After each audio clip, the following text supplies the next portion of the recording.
Telangana CM Revanth Reddy ఢిల్లీలో party ముఖ్య నేతలను కలుస్తున్నారు. ఢిల్లీ వచ్చిన కేటీఆర్ కూడా కేంద్ర మంత్రులతో సమావేశమయ్యారు. వీరిరువురు ఒకరిపై ఒకరు ఫిర్యాదులు చేసుకోవడం వల్ల తెలంగాణ రాజకీయాల పట్ల సర్వత్రా ఆసక్తి నెలకొంది. కేటీఆర్ రేవంత్ ప్రభుత్వం పైన ఫిర్యాదు చేశారు. అటు కేటీఆర్ అరెస్టు తప్పదంటూ గవర్నర్ అనుమతి కోసం ఎదురు చూస్తున్నామని, అనుమతి రాగానే కేటీఆర్ ను అరెస్ట్ చేస్తామని రేవంత్ రెడ్డి స్పష్టం చేశారు. కేటీఆర్ సైతం అరెస్టుకు తాను సిద్ధమేనని ప్రకటించారు.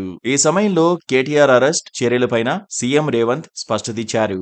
ఈ రేసు స్కామ్ లో బీఆర్ఎస్ వర్కింగ్ ప్రెసిడెంట్ అరెస్టు తప్పదని కొద్ది రోజులుగా రాష్ట్రంలో పెద్ద ఎత్తున ప్రచారం సాగుతోంది. ఈ కేసులో కేటీఆర్ విచారణకు అనుమతి కోరుతూ ఏసీబీ రాష్ట్ర గవర్నర్ అనుమతి కోరింది. స్వయంగా సీఎం రేవంత్ తాజాగా గవర్నర్ను కలిసి ఈ కేసులో పూర్వాపరాలు వివరించినట్లు తెలుస్తోంది. ఇదే సమయంలో కేటీఆర్ సైతం తనను అరెస్ట్ చేయాలనుకుంటే తాను సిద్ధమని చెప్పుకొచ్చారు. అరెస్టుకు భయపడేది లేదని తేల్చి చెప్పారు. 2-3 నెలలు జైల్లో ఉండి బయటకొచ్చిన తర్వాత పాదయాత్ర ప్రారంభిస్తానని చెప్పారు. ఇక తాజాగా కేటీఆర్ ఢిల్లీ పర్యటన మరింత వేడి పెంచింది.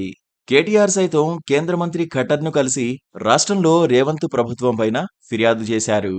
అమృత్ టెండర్లలో అవినీతి జరిగిందని, సీఎం రేవంత్ బంధువుకు టెండర్లు అప్పగించారని ఆరోపించారు.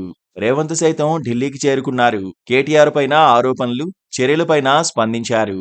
గవర్నర్ అనుమతి రాగానే ఈ రేస్ స్కామ్ లో కేటీఆర్ పై చర్యలు తీసుకుంటామని ముఖ్యమంత్రి రేవంత్ రెడ్డి తేల్చి చెప్పారు. ఈ చర్యలు లేకుండా గవర్నర్ అనుమతి నుంచి తప్పించుకునేందుకు ఢిల్లీలో లాబియింగ్ కోసం కేటీఆర్ చేరుకున్నారని రేవంత్ ఆరోపించారు. అమృత్ టెండర్ల విషయంలో బీఆర్ఎస్ ఆరోపణలను ముఖ్యమంత్రి ఖండించారు. రెడ్డి పేరు మీద ఉన్న వారంతా తన బంధువులు కాదని స్పష్టం చేశారు. బీజేపీ బీఆర్ఎస్ చీకటి బంధం బయటపడుతోందని రేవంత్ వ్యాఖ్యానించారు. కేటీఆర్ ఆరోపిస్తున్న సృజన్ రెడ్డి బీఆర్ఎస్ మాజీ ఎమ్మెల్యే ఉపేందర్ రెడ్డి అల్లుడే అని వివరించారు. తాజాగా వికారాబాద్లో కలెక్టర్పై దాడి వ్యవహారంపై రేవంత్ సీరియస్ అయ్యారు. ఈ ఘటనలో ఎవరు ఉన్నా వదిలేది లేదని తేల్చి చెప్పారు. దాడులు చేసిన వారితో పాటుగా చేయించిన వారిని వదిలేది లేదని స్పష్టం చేశారు.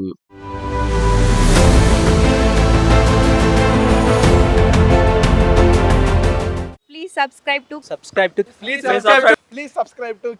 subscribe to KTV Telugu. KTV Telugu channel.